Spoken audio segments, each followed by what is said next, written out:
తాకట్లో ఉన్న మీ బంగారాన్ని విడిపించి ఆ రోజు ఆన్లైన్ రేటుకి కొంటాం. Sharma gold company.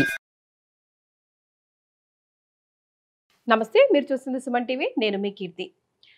ఏప్రిల్ నెలలో ద్వాదశ రాశుల్లో భాగంగా 1 నుంచి 15వ తారీఖు వరకు వివిధ రాశుల వారికి ఎలా ఉంటుంది మనకు తెలియజేయడానికి మనతో పాటు ప్రముఖ ఆస్ట్రాలజర్ బ్రహ్మశ్రీ నందిబట్ల శ్రీహరి శర్మ గురువు గారు ఉన్నారు. నమస్తే గురుగారు. వాగర్థ వివ సంపృక్తౌ వాగర్థ ప్రతిపత్తయే జగతః పితరౌ వందే పార్వతీ పరమేశ్వరౌ ఆదిత్యాయ చ సోమాయ మంగళాయ బుధాయ చ గురు శుక్ర శనిభ్యశ్చ రాహవే కేతవే నమః. శృంగేరి జగద్గురు పీఠాధిపతులకి కంచి పీఠాధిపతులకి నమస్కారములు తెలియజేసుకుంటూ కార్యక్రమాన్ని ప్రారంభిద్దాం. ద్వాదశ రాశులలో జన్మించినటువంటి వారికి ఏప్రిల్ మాసములో 1వ తారీఖు నుంచి 15వ తారీఖు వరకు ఏ విధంగా ఉండబోతుంది అనే విషయం తెలుసుకునే ముందు గ్రహస్థితి తెలుసుకుందాం.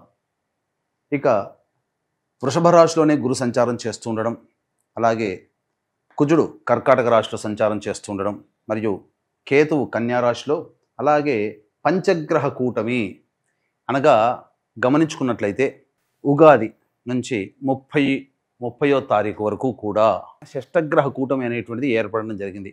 ఉగాది మరుసటి రోజు నుంచి ఈ పంచగ్రహ కూటమి అనేటువంటిది కంటిన్యూ అవుతుంది. కాబట్టి పంచగ్రహ కూటమిలలో భాగంగా రవి, బుధ, శుక్ర, శని, రాహు. కాబట్టి ఈ 5 గ్రహాలు అనేటువంటివి ఈ యొక్క మీనరాశిలోనే సంచారం చేస్తున్నాయి. ఈ కారణం చేత 12 రాశులలో జన్మించినటువంటి వారికి గ్రహస్థితిగతులు ఈ ఏప్రిల్ 1వ తారీఖు నుంచి 15వ తారీఖు వరకు ఏ విధంగా ఉండబోతుందో తెలుసుకుందాం. ప్రత్యేకించి మహిళలకి కూడా ఏ విధంగా ఉండబోతుందో తెలుసుకుందాం. సో గురుగారు, మరి ముందుగా మేష రాశి వారికి ఏప్రిల్ 1వ తారీఖు నుంచి 15వ తారీఖు వరకు ఎలా ఉంటుందో తెలియజేస్తారండి. ద్వాదశ రాశిలో భాగంగా మొట్టమొదటి అయినటువంటి ఈ మేషరాశిలో జన్మించినటువంటి వారికి ఏప్రిల్ 1వ తారీఖు నుంచి 15వ తారీఖు వరకు ఏ విధంగా ఉండబోతుందో తెలుసుకునే ప్రయత్నం చేద్దాం. ఇక గమనించుకున్నట్లయితే ద్వితీయ గురు సంచార ప్రభావము చేత ప్రధానముగా ఈ యొక్క మేషరాశిలో జన్మించినటువంటి వారికి ధనపరమైనటువంటి సమస్యలు తీరుతాయి. అంటే ఏంటి? ధనాదాయం చాలా చక్కగా ఉంటుంది. కానీ పంచగ్రహ కూటమి ప్రభావం అనేటువంటిది ఉన్నటువంటి కారణం చేత ధనాధిపతి మరియు సప్తమాధిపతి, మరియు ఇక్కడ గమనించుకున్నట్లయితే లాభాధిపతి అయినటువంటి శని భగవానుడు, అలాగే పంచమాధిపతి బుద్ధిస్థానాధిపతి మరియు రుణస్థానాధిపతి, ఇవన్నీ కూడాను 5 గ్రహాల ప్రభావము వ్యయస్థానంలో మేషరాశి వారికి ఉన్నటువంటి కారణం చేత డబ్బు వచ్చినట్టు ఖర్చు అయిపోతుంది. కాబట్టి జాగ్రత్తలు పాటించండి. ముఖ్యంగా ఆరోగ్యం పట్ల శ్రద్ధ వహించాల్సినటువంటి పరిస్థితి, ఔషధ సేవ చేయాల్సినటువంటి పరిస్థితి. అంటే చిన్నపాటి అనారోగ్యాలు చేయడం, తద్వారా వాటికి ఏదైనా కానీ మెడిసిన్ తీసుకోవడం అనేటువంటిది జరుగుతుంది. అన్నిటికంటే ముఖ్యంగా వృధా కాలయాపన జరిగేటువంటి అవకాశం ఈ పంచగ్రహ కూటమి ప్రభావం వలన మేషరాశిలో జన్మించినటువంటి వారికి కలగబోతుంది. అంతేకాకుండా ఇక్కడ ఈ రాశ్యాధిపతి అయినటువంటి కుజుడు బలహీనం చెంది ఉన్నాడు. ఈ కారణం చేత ప్రతి దాంట్లో కూడా ముందడుగు వేయాలనే ఉత్సాహం ఉంటుంది, కానీ వేయలేకపోతారు. ఏదో నెగిటివ్గా జరిగిపోతుందేమో అనే ఆలోచనతో ఉంటుంటారు. కాబట్టి ఇక్కడ ప్రధానంగా ఏది నిర్ణయం తీసుకోలేకపోవడం ఈ మేషరాశిలో జన్మించినటువంటి వారికి కాస్త ఇబ్బందికర పరిస్థితి. ఇక అన్నిటికంటే ముందుగా కొత్తగా యాడ్ అయినటువంటిది ఏంటనంటే ఏలిన నాడిశని ప్రభావం ప్రారంభమైంది. కాబట్టి ప్రతి పనులలో కూడా ఆటంకాలు అనేటువంటివి ఉంటుంటాయి. కాబట్టి జాగ్రత్తలు పాటించండి. రుణములు చేయాల్సినటువంటి పరిస్థితి గోచరమవుతుంది. ఇక అన్నిటికంటే ప్రధానముగా గురువు ఒక్కడు ఎంత యోగవంతంగా ఉన్నప్పటికీ కూడా 5 గ్రహాలు వ్యయస్థానంలో రాశ్యాధిపతి అయినటువంటి కుజుడు బలహీనపడడం, ఈ కారణం చేత కొన్ని ఇబ్బందికర పరిస్థితులు అనేటువంటివి ఈ మేషరాశిలో జన్మించినటువంటి వారు ఎదుర్కోక తప్పదు. కాబట్టి ఇక ఈ ఏప్రిల్ మాసంలో ఏదైనా కానీ సంబంధించినటువంటి వ్యాపార విస్తరణ చేద్దామనే ఆలోచన ఏదైనా ఉంటే అది వాయిదా వేసుకునే ప్రయత్నం చేయండి. ఎందుకనంటే కాలం కలిసి రానటువంటి సమయంలో కొన్ని ఇబ్బందికర పరిస్థితులు ఎదుర్కోక తప్పదు. ఇక అన్నిటికంటే ముఖ్యంగా ఉద్యోగార్థులు, ప్రధానంగా ఉద్యోగార్థులు ఉన్నటువంటి ఉద్యోగంలోనే కంటిన్యూ చేయడం మంచిది. సమయం మంచిది కాదు కాబట్టి కొత్త ఉద్యోగం కోసం వెతుక్కోకండి. కాంట్రాక్టర్లు ఏదైనా కానీ ప్రభుత్వం నుంచి రావాల్సినటువంటి బిల్లులు ఏవైతే ఉంటాయో అవి ఆగిపోవడం కానీ కొన్ని కొత్త సమస్యలు రావడం కానీ జరుగుతుంది. కాబట్టి జాగ్రత్తలు పాటించండి. ముఖ్యంగా వ్యాపారం చేసుకునేటువంటి వాళ్ళు ఉన్నటువంటి వ్యాపారాన్ని కంటిన్యూ చేసుకోవడం చాలా ఉత్తమమైనటువంటి విషయాన్ని గమనించుకోవాలి. ఇక వివాహపరమైనటువంటి విషయాల్లో గనక ఉన్నట్లయితే వివాహ ప్రయత్నాలు చేయండి. కొంతవరకు వివాహ ప్రయత్నాల్లో సఫలీకృతులు అవుతారని చెప్పవచ్చు. ఇక విద్యార్థులు బాగా కష్టపడే ప్రయత్నం చేయండి. ఎందుకంటే కాలం కలిసి రాలేదు. ముఖ్యంగా జ్ఞాపక శక్తి తక్కువగా ఉంటుంది. అంతా చదివినప్పుడు బాగానే ఉంటుంది, కానీ మళ్ళీ గుర్తుకు తెచ్చుకోవడానికి మాత్రం మెమరీ పవర్ లాస్ అవుతుంది. కాబట్టి బాగా కష్టపడే ప్రయత్నం చేయండి. దేవతా అనుగ్రహాన్ని పొందే ప్రయత్నం చేయండి. ఇక ఎలాంటి గృహ మార్పులు అలాగే వాహన మార్పులు చేయకుండా ఉండడమే చాలా మేలనేటువంటి విషయాన్ని గమనించుకోవాలి.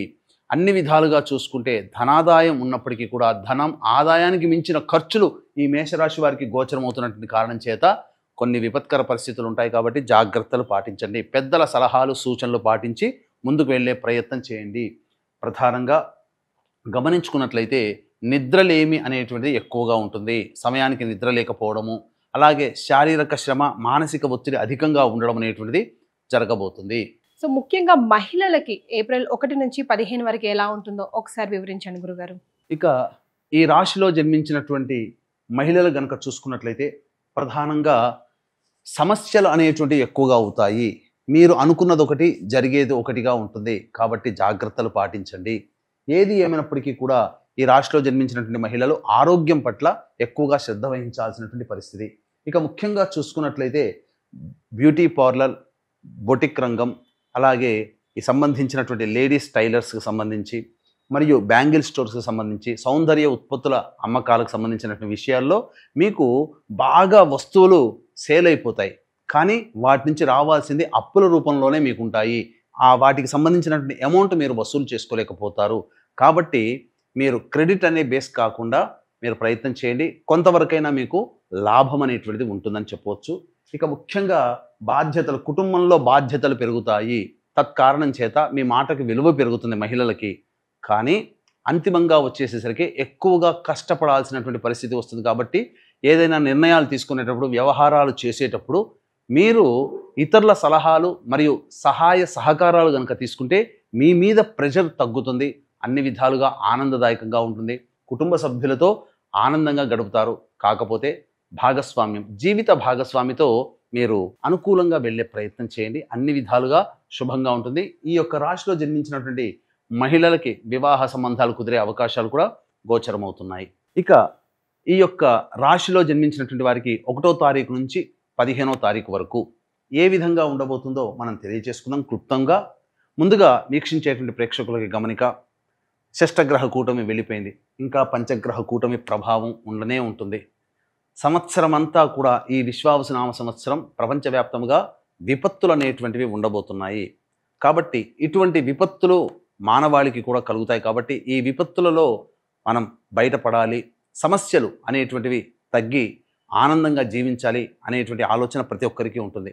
కాబట్టి దైవత అనుగ్రహం అందరికీ కావాలి. కావున ఇట్టి దైవత అనుగ్రహం అందరికీ అందించాలనేటువంటి ఒక సదుద్దేశంతో కాశీక్షేత్రములో కాలభైరవుడు క్షేత్రపాలకుడు కాబట్టి ఈ యొక్క కాలభైరవుని యొక్క అనుజ్ఞ మేరకు ఈ సంబంధించినటువంటి ఏప్రిల్ 18వ తారీఖు రోజు నుంచి సంవత్సరం పాటు ఒక్కొక్క నెలలో ఒక్కొక్క పుణ్యతిథిలో ఈ యొక్క పూజాది హోమాది కార్యక్రమాలు, అనగా మీ యొక్క సంకల్పం నెరవేరడం కోసం సంకల్ప సిద్ధి మరియు జాతకరీత్యా ఉన్నటువంటి దోషాలు తొలగిపోవడం కోసం సర్వదోష నివారణ పూజలు, హోమాలు అనేటువంటివి చేయించడం జరుగుతుంది. ఏప్రిల్ 18వ తారీఖు రోజున ఈ కార్యక్రమం ప్రారంభమవుతుంది.